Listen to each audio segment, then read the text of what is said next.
Hello guys, welcome back to my YouTube channel আৰু আজিৰ ভিডিঅ'ত মই আপোনালোকক এনেকুৱা 15টা প্লান্টৰ বিষয়ে ক'বলৈ লৈছো যেকিটাৰ কাটিং আপোনালোকে জুন আৰু জুলাই মাহত আপোনালোকে লগাব পাৰিব আৰু এখিনি আপোনাৰ বেছিভাগে এনেকুৱা প্লান্ট আছে যিখিনি মানে সেড লাভিং প্লান্ট হয় বা ছা ভাল পোৱা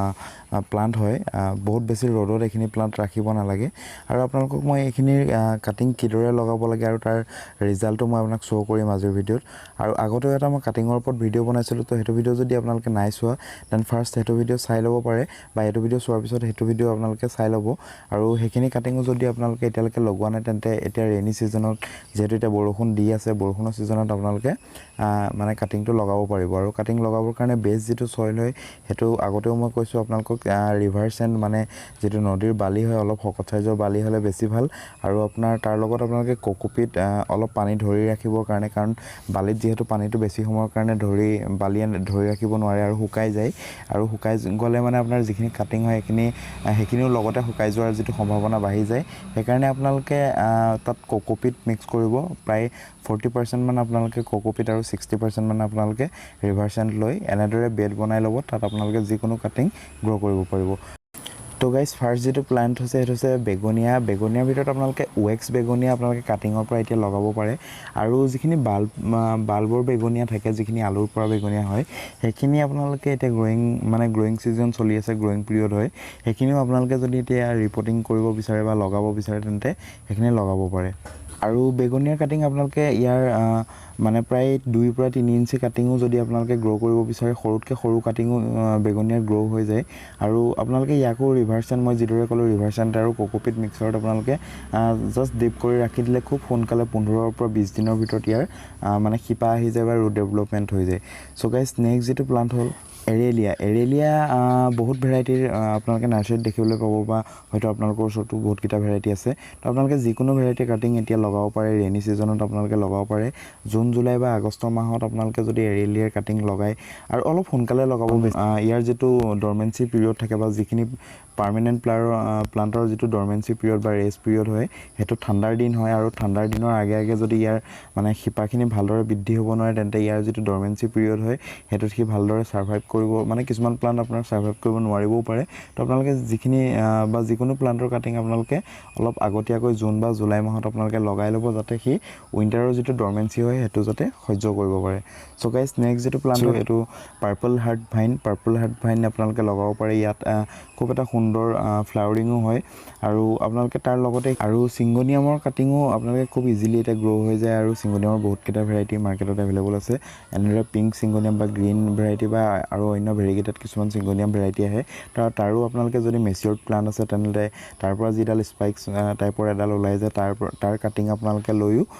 আপোনালোকে গ্ৰো কৰিলে এটো সিজনত খুব সুন্দৰকৈ গ্ৰো হৈ যাব সো গাইস নেক্সট যেটো প্লান্ট হৈছে এটো হৈছে ডামকেন বা ডাইফেন বাকিয়াৰো বহুত কেটা ভেৰাইটি ঠিক তেনেদৰে নাৰ্সাৰীত দেখিবলৈ পোৱা যায় আৰু এটো এগ্লোনিমাৰ লগত আপোনালোকে অলপ মানে একে হয় ডাইফেন বাকিয়াৰ যিখিনি ভেৰাইটি হয় তো আপোনালোকে এগ্লোনিমা আৰু ডাইফেন বাকিয়া এই দুইটাৰ কাটিং যদি আপোনালোকে গ্ৰো কৰিব বিচাৰে আৰু আপোনাৰ ওচৰত যদি মেচিয়ৰ্ড প্লান্ট আছে তেন্তে আপোনালোকে এটো সময়ত ইয়াৰ কাটিং গ্ৰো কৰিব পাৰে আৰু এজোপা দেখিছে এজোপা এগ্লোনিমাৰ এটা ভেৰাইটি হয় তো আপোনালোকে এগ্লোনিমাৰ কাটিং বা সাইডৰ পৰা যিখিনি বেবি প্লান্টস আহে তাৰ পৰা আপোনালোকে নতুন প্লান্ট বনাব পাৰিব নেক্সট যেটো প্লান্ট হেতু হ্যাঙ্গিংৰ কাৰণে হয় হ্যাঙ্গিং টাবত আপোনালোকে খুব সুন্দৰকৈ ইয়াক লগাব পাৰিব হেতু হৈছে একালিফা বা আপোনালোকে ফক্সটেল ফ্লাৱাৰ বুলি ইয়াক ক'ব পাৰে কিন্তু আচলতে ইয়াৰ যেটো অৰিজিনাল সাইন্টিফিক নাম হয় হেতু হৈছে একালিফা হিস্পিডা আৰু খুব সুন্দৰ এনেদৰে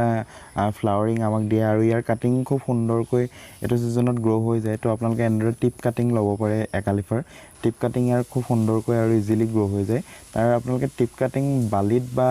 মই যেটো আপোনাক ক'লো ৰিভাৰ সেন্ড আৰু কোকোপিট মিক্সাৰ বা আপোনালোকে নৰ্মেল যেটো মাটি হয় তাতো আপোনালোকে যদি ৰাখি দিয়ে আৰু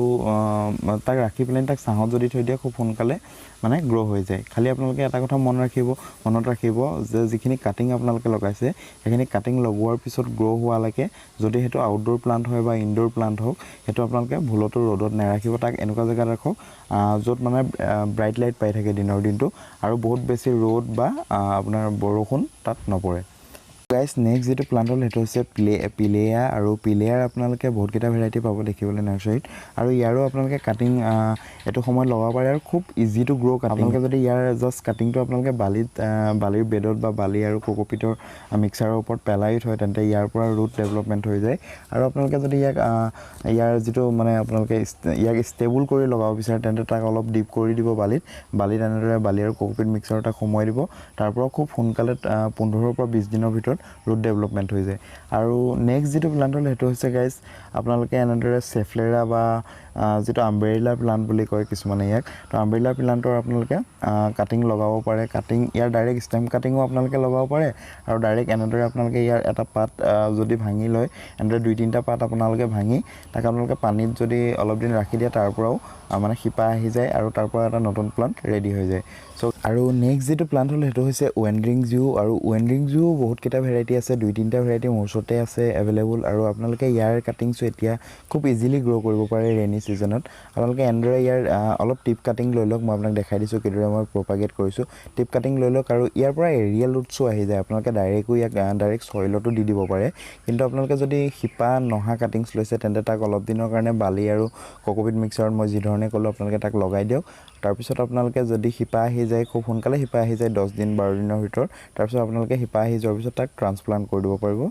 হেংগিং টাবত বা যিকোনো টাবত বা আপোনালোকে যদি নৰ্মেলি কাৰোবাক গিফ্ট কৰিবৰ কাৰণে লগাব বিচাৰে তেন্তে সৰু কিবা পেকেট বা গ্ৰ' বেগত আপোনালোকে লগাব পাৰে আৰু নেক্সট যিজোপা প্লান্ট হৈছে সেইজোপা হৈছে ফাইকাছৰো বহুতখিনি ভেৰাইটি আছে আৰু মোৰ ওচৰত কমেও ফাইকাছৰ 3-4টা ভেৰাইটি এতিয়াও এভেইলেবল আছে তো আপোনালোকে এনেদৰে ফাইকাছৰ ডাইৰেক্ট ষ্টেম কাটিং লৈ লওক অলপ মেচিয়ৰ্ড কাটিং ল'বলৈ চাব মেচিয়ৰ্ড মানে মই আপোনাক যিটো কাটিং দেখাইছোঁ এই ধৰণে এনেকুৱা অলপ শকত কাটিং বহুত বেছি সৰু কাটিং নল'ব অলপ ডাঙৰ কাটিং ল'বলৈ চাব আৰু সেই কাটিংটো আপোনালোকে ৰিভাৰ চেণ্ট আৰু কোকোপিট মিক্সাৰত দি দিব পাৰে বা আপোনালোকে তাত অলপমান 25% মান গাৰ্ডেন সইল এড কৰিও তাৰ যিটো মিক্সাৰ হ'ব সেই মিক্সাৰটো আপোনালোকে ইয়াৰ কাটিং লগাব পাৰিব নেক্সট যেটো প্লান্ট হ'ল গাইজ এইটো বহুত এটা মোৰ ফেভৰেট প্লান্ট হয় স্নেক প্লান্ট আৰু স্নেক প্লান্টৰ মানে বহুত বেছিয়ে ভেৰাইটি নাৰ্চাৰীত এভেইলেবল পায় ইয়াৰ যিকোনো ভেৰাইটি আপোনালোকে খুব ইজিলি গ্ৰ' কৰিব পাৰিব কিন্তু অলপ টাইম লয় স্নেক প্লান্ট বহুত শ্ল' মানে গ্ৰ'য়িং এটা প্লান্ট হয় বুলি ক'ব লাগিব আৰু আপোনালোকে দেখিছে এইটো কাটিং প্ৰায় মই 1 পৰা 1.5 মাহৰ আগতে এনেদৰে মই যিখন আপোনাক ক'লোঁ বালি আৰু আপোনাৰ কোকোপিটৰ যিখন বেড হয় এনেদৰে বেডত মই ৰাখি থৈছিলোঁ আৰু সেই বেডখনত প্ৰায় 2 মাহ থকাৰ পিছতে ইয়াৰ শিপা অহাৰ পিছত মই এইখিনি প্লান্ট কালি ট্ৰান্সপ্লান্ট কৰি দিছোঁ আৰু ট্ৰান্সপ্লান্ট কৰাৰ পিছত ইয়াৰ যিখিনি আপোনালোকে পইণ্ট দেখিছে এইখিনি খুব সোনকালে মানে প্ৰায় 1.5-2 মাহৰ ভিতৰত এটা কমপ্লিট প্লান্ট বনি যাব তো আপোনালোকে স্নেক প্লান্টৰো এনেদৰে পুলি খুব ইজিলি প্ৰপাগেট কৰিব পাৰে গাইজ নেক্সট এণ্ড লাষ্ট যিটো প্লান্ট হ'ল সেইটো হৈছে গাইজ জিজি প্লান্ট আপোনালোকে খুব ইজিলি প্ৰপাগেট কৰিব পাৰে আৰু ইয়াৰ আপোনালোকে এটা ছিংগল পাতৰ পৰাও প্ৰপাগেট কৰিব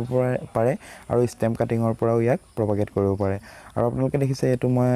লাষ্ট আপোনাক দেখাই দিছোঁ এটা পিলেয়াৰ কাটিং মই লগাই থৈছিলোঁ এখন বেডত তো পিলেয়াৰ লগতে এইটো আপোনাৰ ইণ্ডোমালটিৰ হাইব্ৰিড এটা ভেৰাইটি মই কাটিং লগাইছিলোঁ তো ইয়াৰো খুব সুন্দৰকৈ শিপা আহি গৈছে তো এইটো মই এতিয়া ট্ৰান্সপ্লান্ট কৰি দিম তো আপোনালোকক মই দেখাই দিছোঁ আৰু আপোনালোকে যদি বিচাৰে ইণ্ডোমালটিৰ কাটিং জুলাই মাহত আপোনালোকে